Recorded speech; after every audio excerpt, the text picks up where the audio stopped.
আসসালামু আলাইকুম ভিউয়ার্স, পোয়া মাছের একটি রেসিপি নিয়ে চলে এসেছি আপনাদের সামনে ভোলাইয়া আপা চ্যানেল থেকে। পোয়া মাছ রান্না করার জন্য আমি একটি কড়াইয়ে ফার্স্টেই নিয়ে নিচ্ছি কিছুটা সয়াবিন তেল।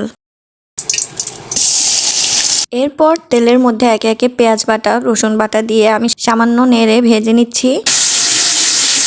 এবারে হালকা পানি দিয়ে নিব যাতে মশলাটা পুড়ে না যায়। এরপর এর মধ্যে 2 চা চামচ হলুদ গুঁড়ো, 1.5 চা চামচ মরিচ গুঁড়ো এবং 1 চা চামচ জিরার গুঁড়ো দিয়ে মিশিয়ে নিচ্ছি। হাফ চা চামচের চেয়ে একটু বেশি লবণ দিয়ে দিচ্ছি। মশলাটা কষানো হয়ে গেছে। এবারে এর মধ্যে আমি পোয়া মাছগুলো দিয়ে ভালোভাবে উল্টে পাল্টে মশলাটা মাছের গায়ে ভালোভাবে লাগিয়ে নিচ্ছি।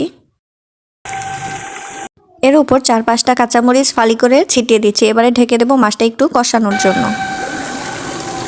কষানো হয়ে গেছে। এবারে পোয়া মাছগুলো আলাদা একটা প্লেটে তুলে নিতে হবে, কারণ পোয়া মাছ অনেক নরম হয়। এর মধ্যে যদি সবজিগুলো দিয়ে দেই তাহলে মাছটা ভেঙে যেতে পারে। এদিকে আমি সবজিগুলো ভালোভাবে ধুয়ে নিচ্ছি।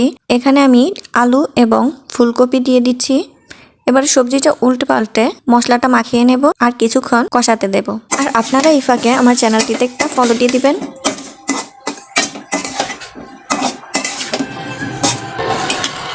এবারে 3 থেকে 4 মিনিট ঢেকে দেব। 3-4 মিনিট পর ঢাকনাটা উঠিয়ে আমি এর মধ্যে পর্যাপ্ত পরিমাণ পানি দিয়ে দিব। এবারে একে একে এর মধ্যে মাছগুলো ছড়িয়ে ছিটিয়ে অ্যাড করে দিচ্ছি। আমি এর মধ্যে টমেটো এবং ধনেপাতা অ্যাড করেছিলাম, যেই ক্লিপটা আমার ভিডিও ফুটেজে ওঠেনি। এই তো পোয়া মাছ রান্না কমপ্লিট।